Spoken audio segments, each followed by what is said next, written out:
Hi friends, എല്ലാവർക്കും സൂസ് കിച്ചൻ്റെ പുതിയൊരു എപ്പിസോഡിലേക്ക് സ്വാഗതം. നമ്മളിന്ന് സോയ വെച്ചിട്ട് ഒരു ബീഫ് കറിയുടെ അതേ ടേസ്റ്റോട് കൂടിയൊരു കറിയാണ് കേട്ടോ ഉണ്ടാക്കുന്നത്. കുറച്ച് സ്പൈസി ഒക്കെയാണ്, ഉണ്ടാക്കാനും വളരെ എളുപ്പവുമാണ്, അതുപോലെ വളരെ കുറച്ച് സമയം എടുക്കുകയുള്ളൂ ഉണ്ടാക്കാനായിട്ട്. അപ്പോൾ നമുക്ക് ഇത് ഉണ്ടാക്കാൻ തുടങ്ങാം. അപ്പോൾ റെസിപ്പിയിലേക്ക് കിടക്കുന്നതിന് മുന്നേ നിങ്ങൾക്ക് എൻ്റെ വീഡിയോ ഇഷ്ടപ്പെടുകയാണെങ്കിൽ ഒന്ന് ലൈക്ക് ചെയ്യാനും അതുപോലെ തന്നെ സബ്സ്ക്രൈബ് ചെയ്യാനും മറക്കരുത്. നമുക്കപ്പോൾ റെസിപ്പിയിലേക്ക് കിടക്കാം. ഇപ്പോൾ ഇതാകെ ഒരു 10 മിനിറ്റ് കഴിഞ്ഞിട്ടുണ്ട് കേട്ടോ. അപ്പോൾ നമുക്കൊന്ന് നോക്കാം. ഇപ്പോൾ കണ്ടോ, സോയ ചങ്ക്സ് ഒക്കെ അങ്ങ് വീർത്ത് വന്നു. ഇനി നമുക്കിത് നന്നായിട്ടൊന്ന് വാഷ് ചെയ്തെടുക്കണം. ആദ്യം ഇതൊന്ന് സ്ക്യൂസ് ചെയ്ത് ഈ വെള്ളമൊക്കെ കളയുക. അതിന് ശേഷം 2 തവണ നമുക്ക് പച്ചവെള്ളത്തിൽ കഴുകിയെടുക്കണം കേട്ടോ. അങ്ങനെ പിഴിഞ്ഞ് തന്നെ എടുക്കണം. അപ്പോൾ ഞാൻ സോയ ഇവിടെ നന്നായിട്ട് പിഴിഞ്ഞെടുത്ത് വെച്ചിട്ടുണ്ട് കേട്ടോ. ഇനി നമുക്ക് കുറച്ച് സ്പൈസസ് എടുത്തിട്ട് ഡ്രൈ റോസ്റ്റ് ചെയ്യണം. അപ്പോൾ അത് നമുക്ക് ഇനി അടുത്തത് അത് ചെയ്യാം. ഡ്രൈ റോസ്റ്റ് ചെയ്യാൻ വേണ്ടിയിട്ട് ഞാനിവിടെ ഒരു പാൻ അടുപ്പിൽ വെച്ചിട്ടുണ്ട്. ഇത് ചൂടായിട്ടുണ്ട് കേട്ടോ. ഇതിലേക്ക് 1.5 ടേബിൾ സ്പൂൺ മല്ലിപ്പൊടി ഇട്ട് കൊടുക്കാം. അതുപോലെ തന്നെ 1 table spoon Kashmiri chilli powder, പിന്നെ 1 ടീസ്പൂൺ ഗരം മസാലപ്പൊടി, 1 ടീസ്പൂൺ കുരുമുളക് പൊടി, 1 ടീസ്പൂൺ പെരിഞ്ജീരകത്തിൻ്റെ പൊടി, 1/2 ടീസ്പൂൺ മഞ്ഞൾപ്പൊടി. ഇതെല്ലാം കൂടി ഇട്ടിട്ട് നമുക്കൊന്ന് ഡ്രൈ റോസ്റ്റ് ചെയ്തെടുക്കാം. അപ്പോൾ ഞാനിപ്പോൾ ഈ പറഞ്ഞതിൽ നിങ്ങൾക്ക് അളവ് എന്തെങ്കിലും സംശയം ഉണ്ടെങ്കിൽ ഡിസ്ക്രിപ്ഷൻ ബോക്സിൽ കൊടുക്കുന്നുണ്ട് കേട്ടോ. അതൊന്ന് ഒന്ന് ചെക്ക് ചെയ്താൽ മതി നിങ്ങളൊന്ന്. അപ്പോൾ കറക്റ്റായിട്ട് ചെയ്യാൻ പറ്റും. അപ്പോൾ ഇതൊന്ന് മൂത്ത് വരട്ടെ കേട്ടോ. ഇത് കുക്കറിലേക്ക് ഇട്ട് കൊടുക്കുന്നതിന് മുന്നേ എനിക്ക് ഒരു കാര്യം പറയാനുള്ളത് നിങ്ങളോട്. ഇത് നമ്മൾ സ്റ്റാർട്ടിങ്ങിൽ തന്നെ ഞാൻ സോയയിലേക്ക് കുറച്ച് വെള്ളം തിളപ്പിച്ചത് ഒഴിച്ചിട്ടുണ്ടായിരുന്നു. അതതിൻ്റെ ക്ലിപ്പ് അതിൽ വന്നിട്ടില്ല കേട്ടോ. അതിന് ഞാൻ ആ 10 മിനിറ്റ് മൂടി വെച്ച് തൊട്ടാണ് അത് സ്റ്റാർട്ട് ചെയ്തിട്ടുള്ളത്. അപ്പോൾ നമ്മൾ ഈ എങ്ങനെ ഉള്ള സോയയുടെ കറി വയ്ക്കുകയാണെങ്കിലും ആദ്യം തന്നെ നമ്മളത് കുറച്ച് വെള്ളം അതിൻ്റെ സോയയുടെ മുകളിൽ നിൽക്കുന്ന പാകത്തിൽ തിളച്ച വെള്ളം ഒഴിച്ച് 10 മിനിറ്റ് മൂടി വെച്ചതിന് ശേഷം അത് നന്നായിട്ട് പിഴിഞ്ഞെടുക്കണം കേട്ടോ, വാഷ് ചെയ്തിട്ട്. അപ്പോൾ അത് ആ ക്ലിപ്പതിൽ വന്നിട്ടില്ല, അതുകൊണ്ടാണ് ഞാനിപ്പം പറഞ്ഞത് അത്. അപ്പോൾ ഇനി നമുക്കിത് കുക്കറിലേക്ക് ഇട്ട് കൊടുക്കാം. അപ്പോൾ ആ മസാലപ്പൊടിയൊക്കെ ഞാൻ ആ കുക്കറിലേക്ക് ഇട്ടിട്ടുണ്ട്. അതിനോടൊപ്പം തന്നെ ഒരു 1.5 സവോള അരിഞ്ഞത് കേട്ടോ. അതിൻ്റെ പകുതി നമ്മൾ എടുത്തു വെച്ചിട്ടുണ്ട്, നമുക്ക് വഴറ്റാൻ വേണം. ഇതൊരു മീഡിയം ടൈപ്പ് സവോളയാണ്.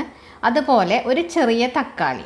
ഇതത്ര പുളിയുള്ള തക്കാളി അല്ല, ഒരുപാട് പുളിയുള്ള തക്കാളി ആണെങ്കിൽ നിങ്ങൾ അതിൻ്റെ കുരു മാറ്റിയിട്ട് എടുത്താൽ മതി കേട്ടോ. ഈ കറിയിൽ ഒരുപാട് പുളി വരുമ്പോൾ നന്നാവില്ല. അതുപോലെ ഒരു 5 അല്ലി വെളുത്തുള്ളി, ഒരു മീഡിയം ടൈപ്പ് ഇഞ്ചി, 3 പച്ചമുളക്, ഇതെല്ലാം ചതച്ച് വെച്ചിട്ടുണ്ട് ഞാനിവിടെ. കുറച്ച് വേപ്പില. നിങ്ങളതിൽ ചെറിയ വെളുത്തുള്ളി ആണെങ്കിൽ ഒരു 10 എടുത്തോളൂ കേട്ടോ. ഇത് ഞാൻ ആ കുക്കറിലേക്ക് ഇട്ട് കൊടുക്കാൻ പോവാണ്. പിന്നെ ഇതിലേക്ക് ആവശ്യത്തിനുള്ള ഉപ്പിട്ട് കൊടുക്കാം. അതിനുശേഷം ഒരല്പം വെളിച്ചെണ്ണ, ഏകദേശം 1 ടീസ്പൂണോളം വെളിച്ചെണ്ണ ഇതിലേക്ക് ഒഴിച്ചു കൊടുക്കുക. എന്നിട്ട് നമ്മളിത് കൈ വെച്ചിട്ട് നന്നായിട്ട് മിക്സ് ചെയ്ത് കൊടുക്കാം കേട്ടോ. നമ്മളിവിടെ ഇത് നന്നായിട്ട് തിരുമ്മി വെച്ചിട്ടുണ്ട് കേട്ടോ. ഇതൊരു 10 മിനിറ്റ് ഇങ്ങനെ ഇരിക്കട്ടെ. അതിനുശേഷം ഇതിലേക്ക് വെള്ളം ഒഴിച്ചിട്ട് നമുക്ക് കുക്കറിൽ വേവിച്ചെടുക്കാം.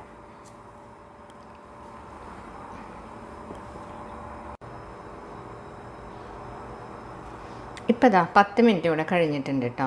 ഇതിലേക്ക് നമുക്ക് ഇതിൻ്റെ മുകളിൽ നിൽക്കുന്ന പാകത്തിൽ വെള്ളം ഒഴിച്ച് കൊടുക്കാം.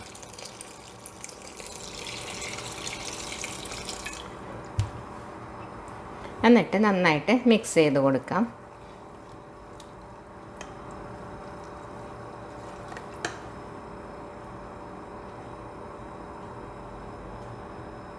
നമുക്ക് കുക്കർ അടച്ച് വെച്ചിട്ട് ഇതൊരു മീഡിയം ഫ്ലെയിമിൽ വെക്കാം കേട്ടോ.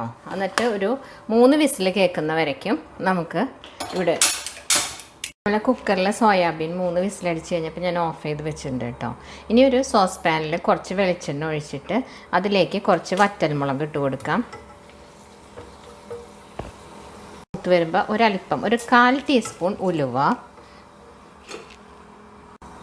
ഈ ഉലുവ ഇവിടെ പൊട്ടി വരുമ്പോൾ 1 ടീസ്പൂൺ ഫെനൽ സീഡ്, അതായത് പെരിഞ്ജീരകം ഇട്ട് കൊടുക്കുക.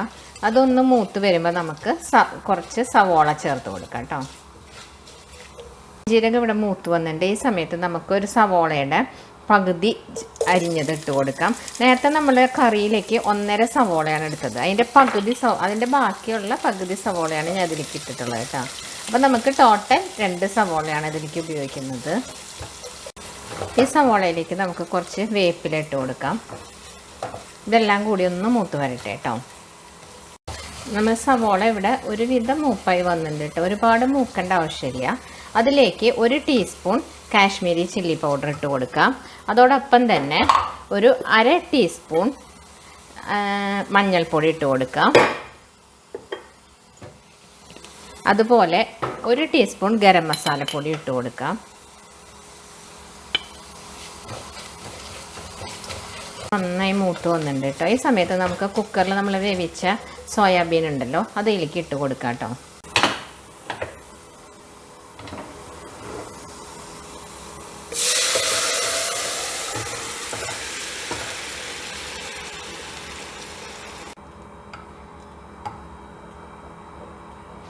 ഇതാ നമ്മൾ കറിയെല്ലാം ഇതിലേക്ക് ഒഴിച്ചിട്ടുണ്ട്. ഇനി നമുക്ക് ആവശ്യത്തിന് എത്രയ്ക്ക് ഗ്രേവി വേണോ അതിനനുസരിച്ച് തിളപ്പിച്ച് നമുക്ക് വറ്റിക്കാം. ഒരുപാട് ഗ്രേവി വേണമെന്നുണ്ടെങ്കിൽ കുറച്ചും കൂടെ വെള്ളം ഒഴിച്ച് കൊടുക്കണം കേട്ടോ. അപ്പോൾ ഞാനിതിപ്പോൾ ഒരു കുറച്ച് തിക്കായിട്ടുള്ള ഗ്രേവി പരുവത്തിലെടുക്കുന്നത്. ഈ സമയത്ത് നമ്മളിവിടെ ഉപ്പൊക്കെ ഒന്ന് നോക്കി കൊടുക്കണം കേട്ടോ, കറക്റ്റ് ഉണ്ടോയെന്ന്. ഇല്ലെങ്കിൽ ഈ സമയത്ത് ഇട്ട് കൊടുക്കാം. ഇതാ നമ്മൾ കറിയിലേക്ക് ഞാനപ്പോൾ കുറച്ച് മല്ലിയിലയും കൂടി ഇട്ട് കൊടുക്കുന്നുണ്ട് കേട്ടോ. ഇനി നമുക്ക് ഈ കറി സെർവിങ് ബൗളിലേക്കൊന്ന് മാറ്റാം.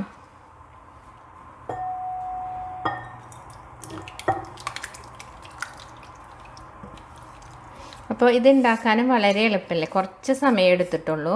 വളരെ എളുപ്പവുമാണ് ഉണ്ടാക്കാനായിട്ട്. നിങ്ങളെല്ലാവരും ഇപ്പോൾ ഇതൊന്ന് ഉണ്ടാക്കി നോക്കണം. നിങ്ങൾക്ക് എൻ്റെ വീഡിയോ ഇഷ്ടപ്പെടുകയാണെങ്കിൽ ഒന്ന് ലൈക്ക് ചെയ്യാനും അതുപോലെ തന്നെ നിങ്ങളുടെ അഭിപ്രായങ്ങൾ കമൻറ്റ് ചെയ്യാനും മറക്കരുത്. അടുത്ത വീഡിയോയുമായി കാണുന്നവരേക്കും ബൈ. താങ്ക്സ് ഫോർ വാച്ചിങ് സൂസ് കിച്ചൺ.